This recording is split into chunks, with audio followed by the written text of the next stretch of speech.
The hardest thing usually is to come up with what to do and to invent a mini plot. If you have never done this before, you may think, there it is, the ultimate freedom of expression. But why is it then that it's so hard to get an idea? It is better to begin with defining the restrictions you'll take into account while designing a plot. The first thing to understand is that we are not creating a short film. Follow the rhythm and the number of plot actions. Logo animation is most commonly implemented on sites, in mobile apps, or in presentations. It is rarely used in explanatory videos. Don't try to say too much. It means that you have 1 to 6 seconds to display a logo and tell some mini nano story. We usually break animation into logic pieces in our work. To understand what this means, follow the rhythm. 1, 2, 3. Now this one. 1, 2, 3. And this one. 1, 2, 3. Medium-length animations usually have 3 eloquent, so to say, bars or events. This number is enough to fit into the timing and tell a little story about a company. You can cut down the number to 2, like here, to save time and make animation more elegant. You can show everything with 1 event to keep the animation tone neutral. On the other hand, you can add another event to display it longer and keep the viewer's attention. As you can see, logo animation is not that eventful, and we only benefit from it since we have more time to polish each event. As an example, let's think about how we could animate Instagram's logo. Not this icon, but the text. What is the point of Instagram? First of all, a person taking a picture, posting it to the feed, uploading the photo, likes appearing, many likes, satisfied users, some kind of seamless transition to the text. That's the whole story. Why it isn't good enough for our task. A character. A logo doesn't imply a corporate character or style in which this character could be drawn. Who is this character? What style is it depicted in? What gender or race is it? How old is this character? What is it wearing? Why is this character alone? If you get an order to create an animated logo, each extra thing you add may look inappropriate. Try to avoid changing the existing design with your own drawings. A device with an application interface. The interface contains a lot of details. They are visual garbage that will be hard to display neatly given our timeline and a limited number of events. Besides, the interface will probably change. The applications may look different on different devices. Idea problems. Negative stereotypes. Everyone wants a lot of likes, but it isn't the company's goal to provide them. The goal is to allow people to share impressions with friends and capture bright moments of life. You can't safely say that likes bring joy. Technical problems.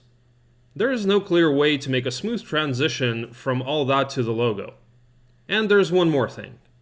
In such circumstances, we usually try to make everything that happens with the logo to stay within the frame, without crossing its borders.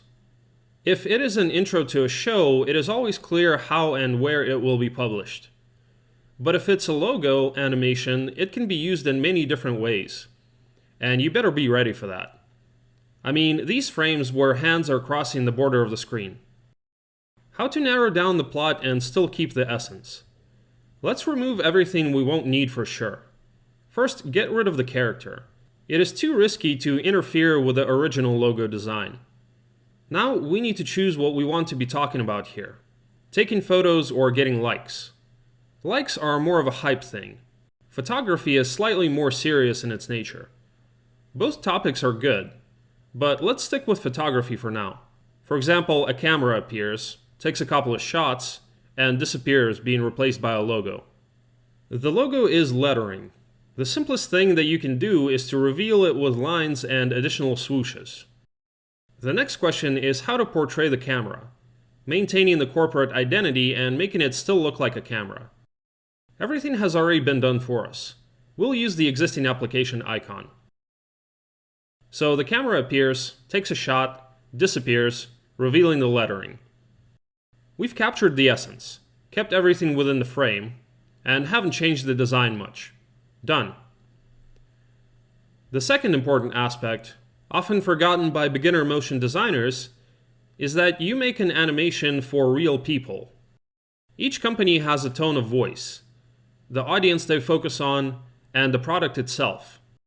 Express yourself gently, be kind to the brand you are working with, and don't go too far with black humor. If this is your personal project though, you can neglect this. It may seem like nonsense, but I'll tell you a story that might teach you something. Once, together with our students, we were invited to participate in a collaboration dedicated to cute animals and logos.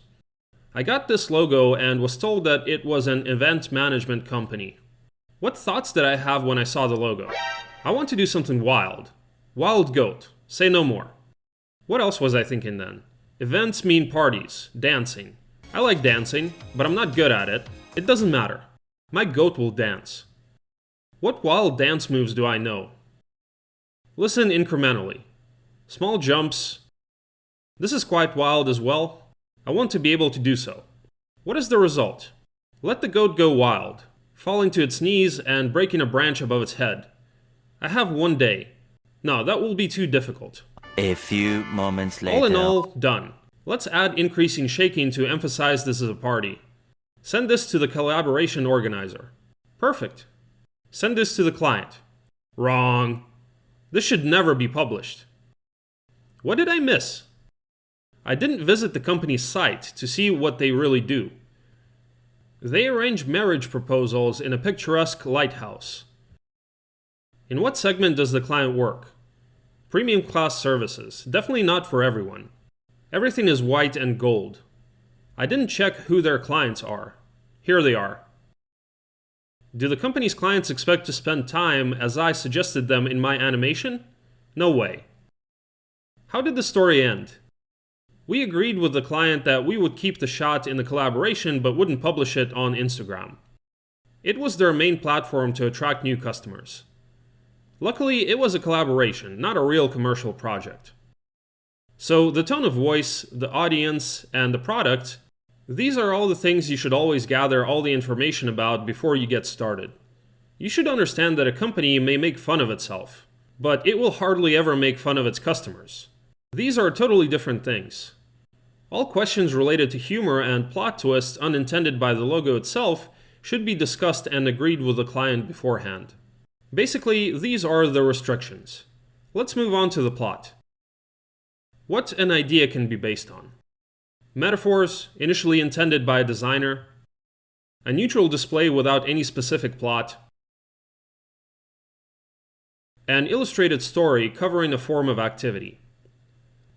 Metaphors initially intended by a designer. If the task is to animate only what is already in the logo without adding anything big and introducing new meanings, this is your option. Almost every logo already has everything you need. Your task is to find out what the author wanted to convey. Sometimes everything is quite obvious, like with FedEx's or NASA's logo. In general, it looks like a typical logo of a state-owned company. It is round, it literally shows what a company does. Most of the time, it contains an abbreviation. You may also come across versions like this, but they are not popular for obvious reasons. That's what they write about their logo if you Google NASA logo. Let's analyze what it means to animate the original meaning, using their logo as an example. Look what we have. There's a trace from a rocket, maybe the rocket itself or a visualization of it leaving the atmosphere. There's also an orbiting satellite, and space, the actual place where everything is happening. We can design a minimalistic plot without any difficulties. Another example. What do you think this is? We did not get it straight away as well, but as soon as the designer told us that it was a private clinic, everything fell into place.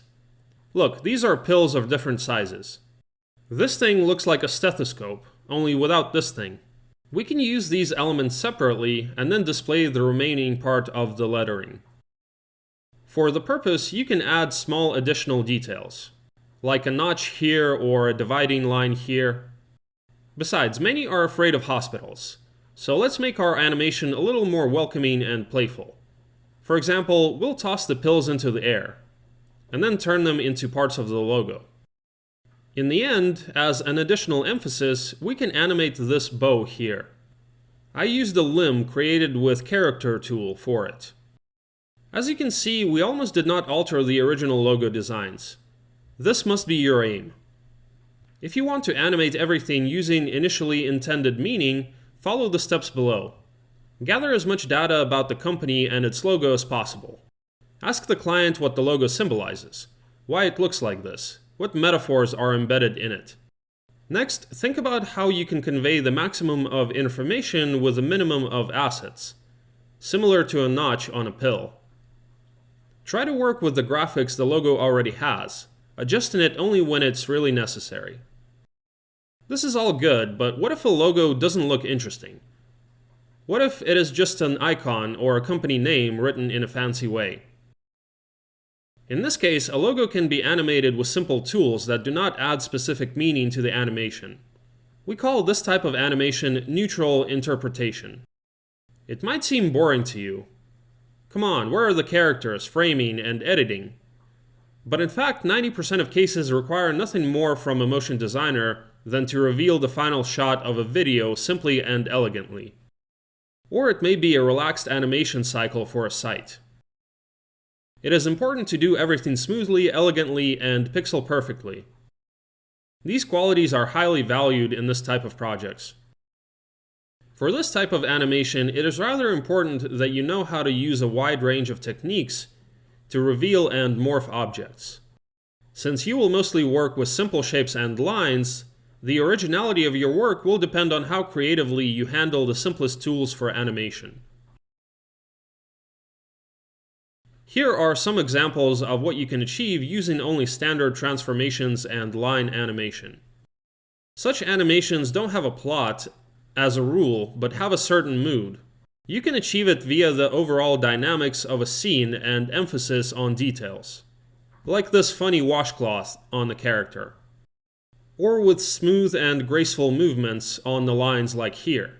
In case you need to create an animation in a similar style, the algorithm of actions gets notably easier for you. In other words, animate it in a way that seems most logical. If your logo consists of line parts, think about how to display them with trim path, like here. If your logo consists of many separate details, you can always simply animate its reveal on scale with oscillations. Here is another example of how you can use standard transformations to display the logo and slightly animate the character. Text logos. At first glance, it may seem that a text logo is a pain in the ass and the most boring case. Not really. Let's take a look at several cases of varying degrees of sophistication. Brush lettering animation is quite appropriate in all handwritten or italic type logos.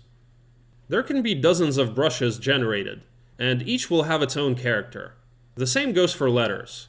You can create additional motions for them, like these. It will make the animation lively straight away.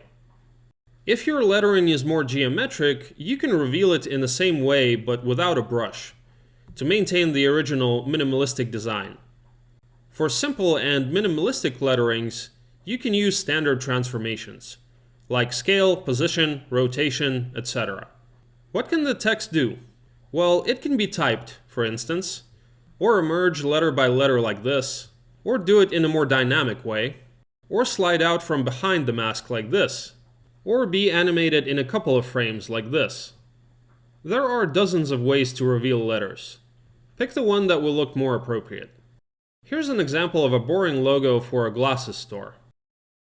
But if we add letter spacing tracking animation, scale, and blur here, we'll get a brief but quite an appropriate example. In general, you can make a lot of things with fonts. Just be observant and try to experiment as much as possible. And one more thing. If your logo has small letterings like here or here, there's no sense in investing too much time and effort in them. You can always display them from behind the mask, and no one will judge you. Better pay attention to medium and large details. Talking about logo animation, clients sometimes imagine a scene where there's a bunch of things animated and the graphics is presented literally. Here are some examples of such works. Here's how it usually happens in real life. A client comes to you. For example, let it be a cinema. The task is to animate the reveal of a logo, which will consist of several movies one can see in the cinema. An amateur will start thinking the following way. The main thing in a movie is its characters and recognizable situations that help identify it. Let's start with character design. And if you are not a professional illustrator, you might get something like this. A professional will try to elicit something unique and compact from each movie. Something he or she can easily portray and not screw up. A thing like this comes as a result. The literal display of a product is the most tempting, yet dangerous way, because it is obvious. But everything looks fine as long as it's in your head. You see a product, portray it, and turn it into a logo. In reality, you will have to address such questions. How to make the graphics stylistically appropriate to the logo? Which people to portray, and what is the best way to do this? How to turn graphics into a logo in an elegant way? And then 5 more of the kind. If this is a commercial project and you haven't been provided with specific requirements and a scenario, think it over several times. Otherwise, it may result in this. To avoid such situations, remember that the original design is sacred. You can have only 2 reasons to add something to a logo when animating it.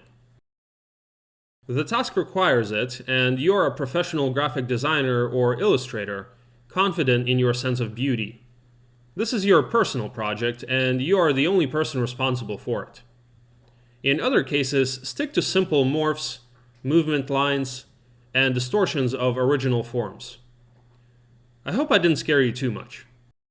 But if you are confident in your skills or you have a professional illustrator by your side, you can do things like this. Or like this. In general, it's a cool thing, but don't try it without preparation. If you are not pressured by any responsibility, there is nothing to even think about. The greatest type of plot is free comic interpretation.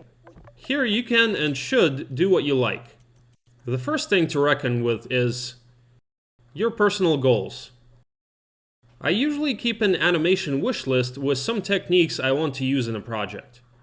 Here is a part of it.